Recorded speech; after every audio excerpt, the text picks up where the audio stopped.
L'Amérique, mes amis, a encore frappé.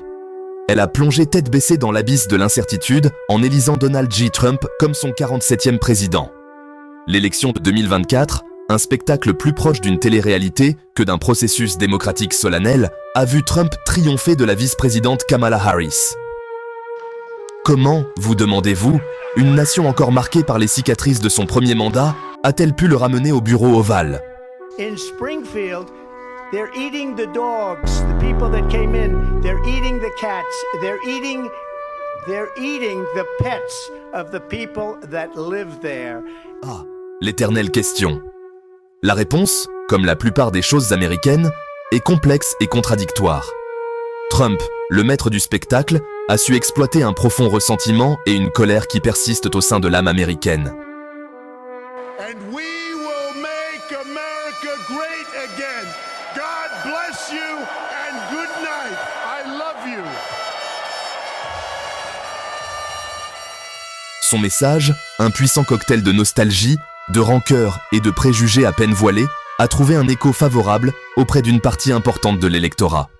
Ils aspiraient à un retour à un passé mythique, une époque où l'Amérique était, à leurs yeux, grande. Harris, malgré ses compétences et son expérience, a eu du mal à établir un lien avec ce segment désabusé de la population. I've said many times, you can't love your country only when you win. Son message, axé sur l'unité et le progrès, semblait tomber à plat au milieu de la cacophonie des rassemblements de Trump. Les démocrates, semble-t-il, ont sous-estimé l'attrait durable du populisme de Trump. Le résultat, une nation plus divisée que jamais, face à l'abysse d'un avenir façonné par les caprices d'un homme qui prospère sur le chaos. L'expérience américaine, semble-t-il, est loin d'être terminée. Elle entre maintenant dans un nouveau chapitre, potentiellement périlleux. She was always of Indian heritage, and she was only promoting Indian heritage. I didn't know she was black until a number of years ago when she happened to turn black, and now she wants to be known as black. So I don't know, is she Indian or is she black? She has always But you know identified what? as a black woman. I She went to a respect historically either black one. college. I respect either one, but she obviously doesn't. Because she was Indian all the way, and then all of a sudden she made a turn, and she became a black person. Just to be clear. Kamala Harris, une femme de première, la première femme vice-présidente, la première vice-présidente noire, la première vice-présidente asio-américaine. Et pourtant, malgré ces étapes historiques, elle n'a pas réussi à briser le plafond de verre ultime. Pourquoi? Était-ce simplement le pouvoir persistant du culte de la personnalité de Trump? Ou y avait-il des forces plus profondes, plus systémiques, en jeu? But America, we are not going back. We are not going back. We are not going back. La campagne de Harris, bien que bien financée et menée de manière professionnelle, semblait manquer d'un certain je ne sais quoi. Son message, bien que soigné et articulé, n'a souvent pas réussi à enflammer la passion des électeurs. Certains critiques ont fait valoir qu'elle était trop prudente, trop redevable à l'establishment démocrate. D'autres ont suggéré qu'elle menait une bataille difficile contre le sexisme et le racisme enraciné qui imprégnaient encore la société américaine. La vérité, comme toujours, se situe probablement quelque part entre les deux. Harris était sans aucun doute une candidate redoutable, mais elle a fait face à un adversaire qui jouait selon des règles différentes. Trump, libre de toute notion conventionnelle de vérité ou de décence, a mené une campagne de terre brûlée qui a exploité les pulsions les plus sombres de l'électorat américain. Le résultat, une occasion manquée pour l'Amérique d'embrasser le véritable progrès. Le rêve d'une femme, et d'une femme de couleur, dirigeant la nation reste illusoire. La question est maintenant de savoir si l'Amérique sera un jour prête pour un tel changement. Leave the oil to me. We have more liquid gold, oil and gas. We have more liquid gold than any country in the world, more than Saudi Arabia. We have more than Russia. Bobby, stay away from the liquid gold. Other than that, go have a good time, Bobby.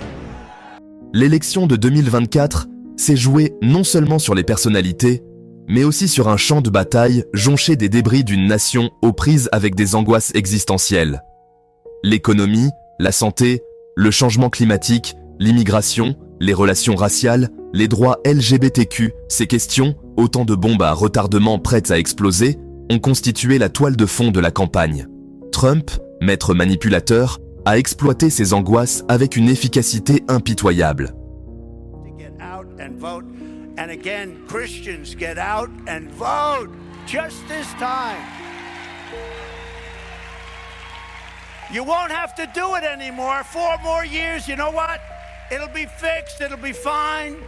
You won't have to vote anymore, my beautiful Christians. I love you, Christians. I'm a Christian. I love you. Get out. You gotta get out and vote.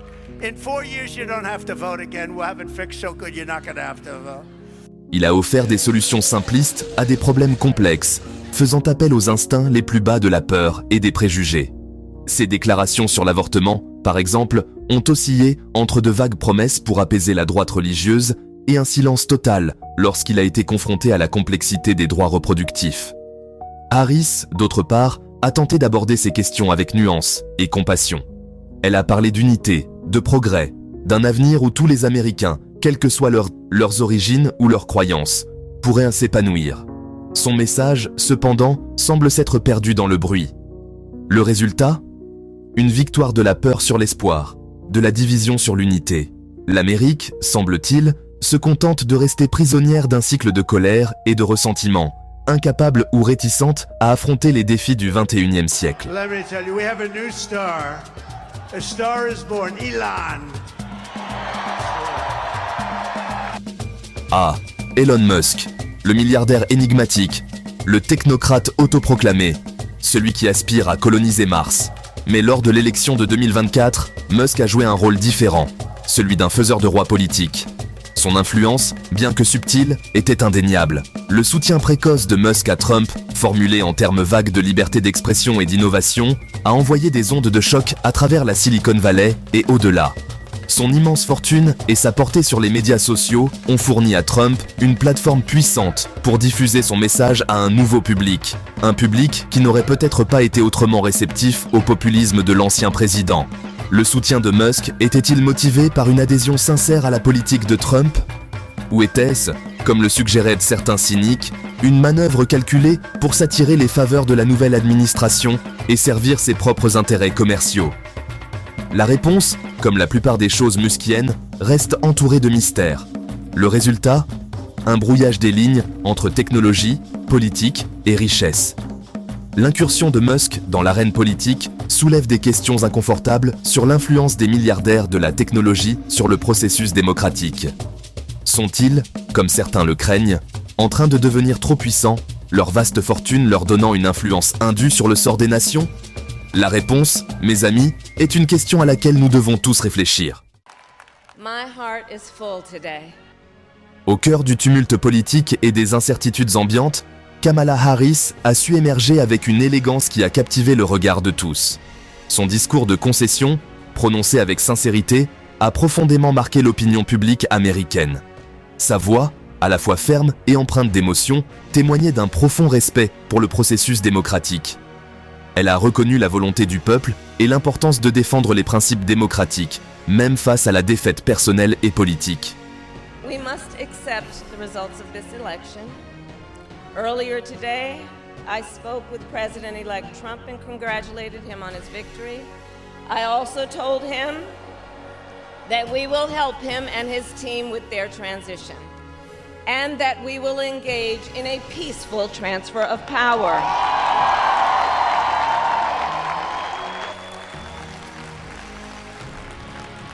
A fundamental principle of American democracy is that when we lose an election, we accept the results.